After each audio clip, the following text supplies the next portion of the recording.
how to connect Stripe to Google AI Studio app.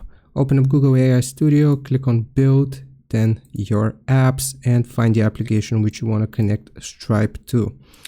Now I've just given it this prompt, which is connect Stripe, and Google AI Studio took about 5 to 10 minutes here to create the code for it, and then it's going to ask for your, wait, let me just reopen it, and it's going to ask for your Stripe secret key and also your Stripe's publishable key.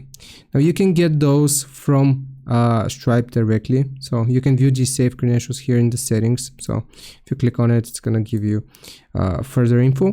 So basically you just load up Stripe, provide the secret key and the publishable key. I think I have a video on that as well, so you can search my channel for it.